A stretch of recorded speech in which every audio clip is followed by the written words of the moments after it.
fois et je vais encore le répéter. Dieu ne s'engage pas avec n'importe qui, n'importe comment et n'importe quand. Il s'engage avec des personnes qui sont engagées. Lorsque vous ne vous engagez pas dans quelque chose, Dieu n'intervient pas. Il faut s'engager et attirer l'engagement de Dieu. Dieu a dit à Abraham, lève-toi, va-t'en de la maison de ton père et je te montrerai le pays où tu iras. Si Abraham est assis là-bas, Dieu ne va jamais le montrer le pays. Il s'est engagé. Il a pris sa femme, ses enfants, ses bétails, ses serviteurs. Ils sont partis à un lieu inconnu. Dieu lui dit va seulement. Quand il va arriver, Dieu va dire c'est ici, reste. Abraham a rencontré beaucoup de défis. Il a rencontré beaucoup de difficultés. Il a rencontré des brigands, des voleurs sur sa route. Des problèmes terribles. Mais Abraham a continué. Il s'est engagé parce qu'il sait avec qui il marche.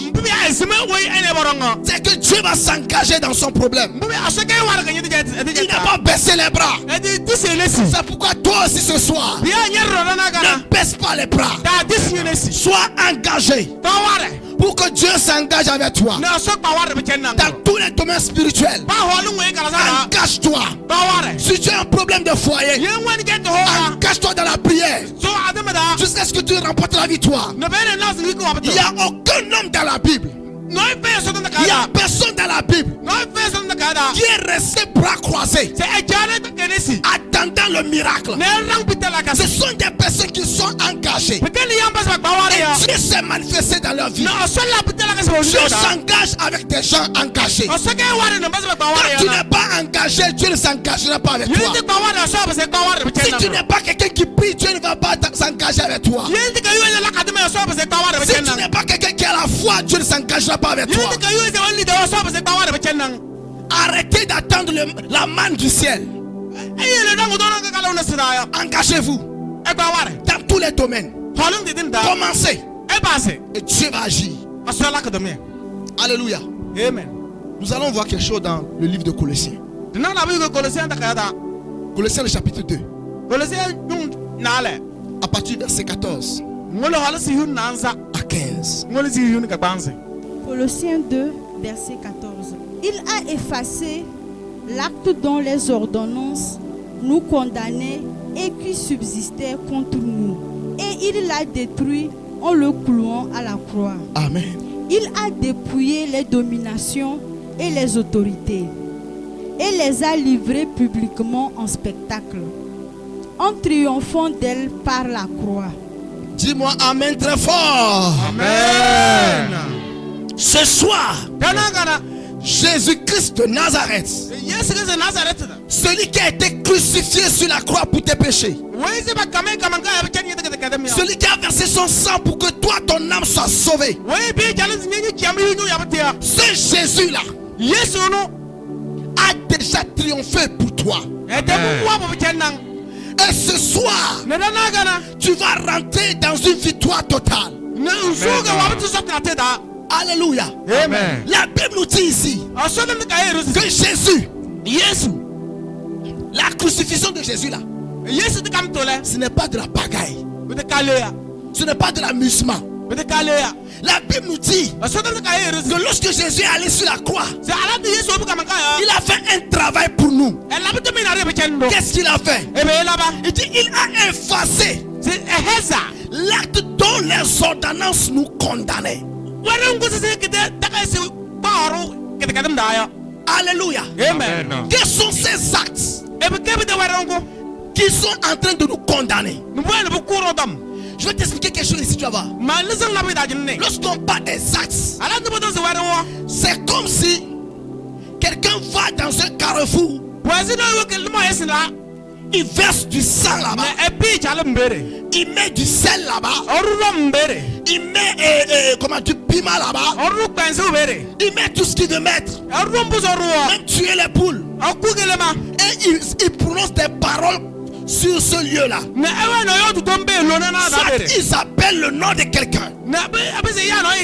Et on dit des malheurs sur la vie de la personne reliant à ce sacrifice qu'ils ont fait dans le carrefour, dans la maison. Ça peut être dans une forêt quelque part. C'est ça qu'on appelle les actes. La personne a posé un acte. Et l'acte là est en train de te condamner à tomber malade pendant des années, à dépenser tout ton argent dans les hôpitaux. L'acte là te condamne à ce que tes enfants tombent malades et que toi tu dépenses ton argent dans l'hôpital. Soit c'est ta femme, un frère de la famille. Soit l'acte là a condamné quelqu'un à demeurer dans l'alcool pour toujours. On a vu des gens. Ils ont gagné du travail. Et pendant qu'il a commencé par toucher son premier salaire, deuxième salaire, troisième salaire, on a commencé par voir que le monsieur il va évoluer. Alors ils s'en vont poser des actes pour le mettre dans l'alcool. Et chaque jour qu'il se lève, s'il ne voit pas Sorabi, s'il ne voit pas Tukutu, si son argent ne finit pas dans les bars, il n'est pas à l'aise. Ils font ça jusqu'à ce que chaque jour que la personne prend son argent, c'est d'aller dans l'alcool. Cette personne ne peut rien réaliser. La personne ne peut rien faire. Sa femme, ses enfants meurent de faim. Il y a des femmes qu'on a mis dans l'alcool. Le mari lui donne de l'argent. La femme prend l'argent pour aller boire l'alcool. Ce n'est pas du tout normal. C'est parce qu'on a posé un acte sur la vie de la personne. On peut poser un acte contre ton commerce. On peut poser un acte contre ton travail. On peut poser un acte contre tes études. Alléluia. Amen. Ce soir, tout acte qu'on a posé sur ta vie pour te détruire, Jésus-Christ, par son sang, va les effacer de ta vie. Il va les effacer de ta vie. Dans le nom de Jésus. Amen. Amen. Quand je parle des actes, il y a plusieurs choses. Il y a des gens, ils rentrent dans sa chambre, il ne voit plus ses caleçons, il ne voit plus son pantalon, il ne voit pas sa chemise. Les chaussures qu'il avait gardées, il ne les retrouve pas. Personne n'est rentré dans la chambre. C'est passé par où? Dans le monde spirituel. Ils sont venus prendre ton objet pour aller poser des actes dessus. Ce que toi tu as cherché pendant des jours, tu n'as pas trouvé. Un jour comme ça tu vas retrouver ça. Tu dis j'ai cherché, je n'ai pas trouvé. Il y avait ça ici. Moi j'ai pas pu remarquer. Non. Ils ont fait disparaître cela. Ils ont travaillé sur ça. Ils ont ramené. Quand tu vas porter, après quelques temps, tu comprends avoir des paralysies. Tu portes. Après quelques temps, tu ne vas pas avoir la malchance. Les choses qui réussissaient pour toi ne vont plus réussir.